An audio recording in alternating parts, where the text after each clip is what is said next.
তার আসার সম্ভাবনা আছে, তার আসার সম্ভাবনা আছে, তাদের ফুটবল খেলার সম্ভাবনা আছে, আমার মায়ের খাবার রান্না করার সম্ভাবনা আছে, আমার বাবার আজ আসার সম্ভাবনা আছে। দেখো, যখন সম্ভাবনা আছে তখন তোমাদেরকে এই স্ট্রাকচারটা ফলো করতে হবে।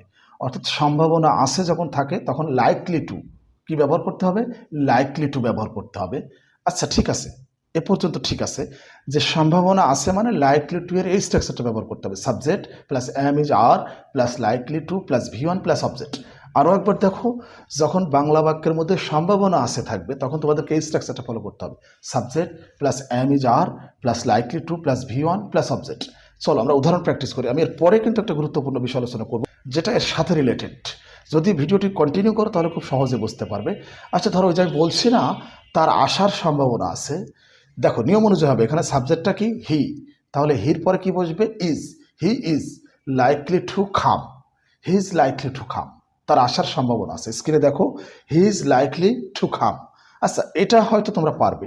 যদি ঠিক এখানে এভাবে বলি, তার আসার সম্ভাবনা ছিল, তার আসার সম্ভাবনা ছিল। আমি আগে কিন্তু বলেছি সম্ভাবনা আছে যদি থাকে তাহলে লাইকলি টু ব্যবহার করবে। হ্যাঁ এটা ঠিক আছে। এখন দেখো, ওই যে সম্ভাবনা ছিল মানে তার আসার সম্ভাবনা ছিল, আমি এখন কি বলছি? তার আসার সম্ভাবনা ছিল, এখানেও লাইকলি টু ব্যবহার করতে হবে। সম্ভাবনা আছে থাকলেও লাইকলি টু, সম্ভাবনা ছিল থাকলেও লাইকলি টু ব্যবহার করতে হবে। কিন্তু পার্থক্য হচ্ছে কোন জায়গায় জানো? ওই যে am is are, am is are যখন ছিল থাকবে, সম্ভাবনা ছিল, তখন ওয়াজ ওয়ার ব্যবহার করতে হয়।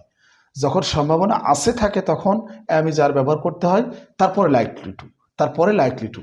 কিন্তু যখন সম্ভাবনা ছিল বোঝায় তখন ওয়াজ ওয়ারের পরে লাইকলি টু ব্যবহার করতে হয়। আচ্ছা দেখো, এই যে বললাম না তার আসার সম্ভাবনা আছে, ঠিক এটাকে যদি এভাবে বলি, তার আসার সম্ভাবনা ছিল, he was likely to come.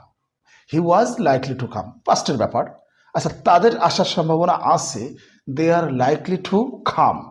They are likely to come, এটাকে যদি এভাবে বলি, তাদের আসার সম্ভাবনা ছিল, তাদের আসার সম্ভাবনা ছিল, they were likely to come.